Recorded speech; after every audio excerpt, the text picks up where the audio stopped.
ايوه، كنت كل ما اشوف راجل بقيت هتجنن، كأن انا الراجل وهو الست. اي واحد اشوفه كان بيعجبني، ما بقيتش قادرة استحمل. ببقى نفسي اقوله تعالى تعالى ادخل معايا اوضه النوم جوه. وعملت حاجات من دي كتير جدا، عمركم ما هتتخيلوا عملت ايه مع الرجاله. وعلاقات من كل نوع تعرفوها وما تعرفوهاش كمان. ايوه، ما قدرتش استحمل، وما كنتش بقدر استحمل، وما كنتش بقدر اشوف واحد قدامي وما اقولوش اي حاجه. بصراحه كانت عندي الهرمونات عاليه جدا، وما كنتش اتخيل اني ممكن اعمل اكتر من كده كمان. اللي عملته بعد كده كان صدمة كبيرة ليا واللي حواليا كمان. ازيكم حبايبنا المتابعين؟ وحشتونا جدا. مساء الفل والانوار عليكم يا حبايبي. رجعت لكم بحكاية جديدة وبفيديو جديد، بس يا ريت لو وصلتوا لحد هنا معانا يلا بسرعة اشتركوا في القناة واعملوا تفعيل زر الجرس علشان يوصل لكم كل جديد. ويا ريت ما تنسوش اللايك والتعليق علشان بيعرفنا مين حبايبنا اللي بيتفرجوا علينا. ويلا نبتدي النهاردة. معاكم حكاية مدام رانيا. رانيا ست ملهاش اخت، ست كده يعني غريبة الاطوار.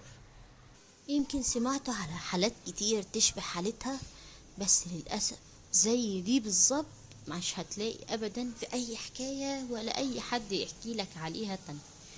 أول حاجة، رانيا كانت بنت عادية. مع أول ما بدأت تكبر وبدأ جسمها يكبر معاها وبدأت تبقى أنثى وآنسة يعني زي ما بيقولوا، وهي بدأ يتغير فيها كل حاجة. بدأت تحس بأحاسيس غريبة وتحس انها عايزة حاجات تانية كمان. وبتقول وبتحكي: انا كل مشكلتي ان كل حاجة فيا كبرت بدري، حتى عقلي ومخي وكل حاجة. جسمي بدأ يكبر بسرعة وانا لسه عندي 13 سنة، يا دوبك كنت لسه طالعة من 6 ابتدائي، وبدأ في تغيرات تحصل كتير في جسمي. ومشكلتي الأكبر بقى إن كنت أنا عايشة في بيت، يعني كان أهلي ناس غلابة جدا. البيت كان عبارة عن أوضتين اتنين، والأوض كانت لازقة ببعضها بطريقة مش هتتخيلوها. الحيطة كأنها مش موجودة أصلا. وما كانش ليا غير أخ واحد صغير خالص ولسه مولود، وأنا كنت الكبيرة في الوقت ده. أمي وأبويا لما كانوا بيبقوا نايمين مع بعض أو بيعملوا أي علاقة كنت بسمع كل حاجة. وكمان مع التغيرات اللي بتحصل في جسمي كنت بحس أحاسيس غريبة جدا لما كنت بسمعهم هما الاتنين وهما بيعملوا علاقة. ما بقتش فاهمة هما بيعملوا ايه، بس كنت لما بسمع أمي بتتكلم بصوت عالي أو بتصرخ بصوت عالي كنت بحس بحاجات غريبة في جسمي، واحس ان انا عايزة اعمل زيها، واحس بحاجات عمري ما عرفتها ولا كنت فاهمة ايه. والدتي ما كانتش بتديني فرصة ابدا ان احكي لها اي حاجة.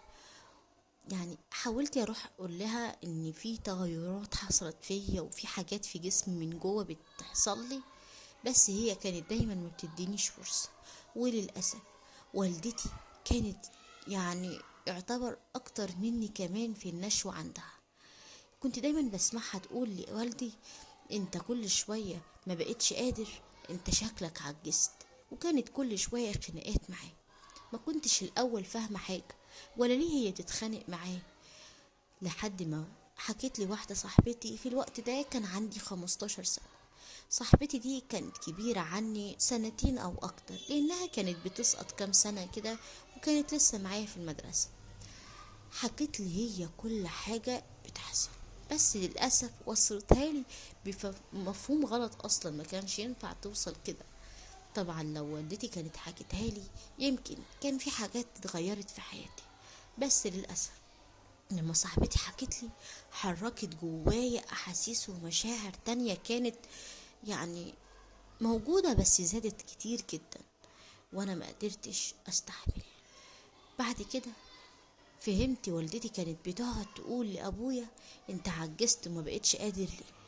وعرفت انها عايزة كل يوم وعايزة كل دقيقة تعمل علاقة.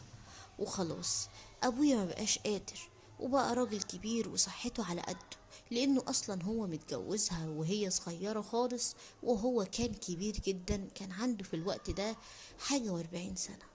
ولما اتوفى وهو عنده 50 سنة، وانا كنت كبيرة في الوقت ده. انا كنت وصلت 16 سنة وهو توفى. والدتي ما قدرتش تستحمل، وبقت عاملة زي اللي قاعدة على نار، وبقت كل شوية اشوفها بتعمل حاجات غريبة، وتلبس قمصان لوحدها، وما بقتش قادرة، عاملة زي العيلة الصغيرة.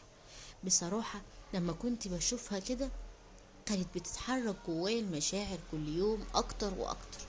بس كنت تعبانة ومش عارفة اعمل ايه، لحد ما في يوم والدتي قالت لي انها هتتجوز، وفعلا راحت اتجوزت عيل صغير، يعني اكبر مني بسنتين بس. في الوقت ده كان عندي 17 سنة وهو كان عنده 19 سنة. بس هي اتجوزته علشان يعرف يمتعها، وعلشان يبقى معاها على طول في العلاقة، وتعرف تاخد منه شبابه براحتها، وهي كمان هتصرف عليه. ما كانش حيلتنا فلوس كتير ولا حاجة، بس كنا عايشين كويس. فهي كانت معاها معاش والدي، وكانت بتشتغل، وكل حاجة كانت كويسة حبة، فكانت بتصرف عليه، والولد ملوش حد. كانت كل شوية تبصلي من تحت لتحت، لاني بصراحة كنت جميلة جدا، وكنت جسمي ملفوف لفة غريبة، وكنت بيضة، وشعري ده كان عامل زي الذهبي او زي الاجانب زي ما بيقولوا. ما كانش فيا غلطة واحدة. كانت عايزة تخلص مني بأي طريقة، علشان جوزها طبعا قريب من سن، وكانت أوقات تشوف يبصلي. لما كانت تشوف كده كانت بتتجنن، وتقعد تزعقلي وتقولي قومي ادخلي اوضتك. بصراحة كنت بسمعهم كل يوم، وبقيت أحب قوي إن أسمعهم وهم مع بعض.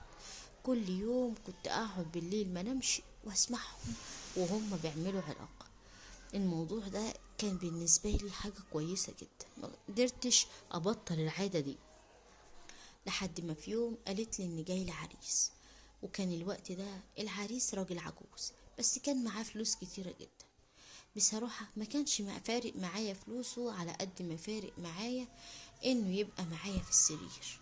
كنت فاكرة إن هو هيقدر يعمل اللي محدش قدر يعمله، واللي انا نفسي فيه وحموت واعمله اصلا، وابقى متجوزة ويحصل معايا علاقة زي ما امي بتعمل.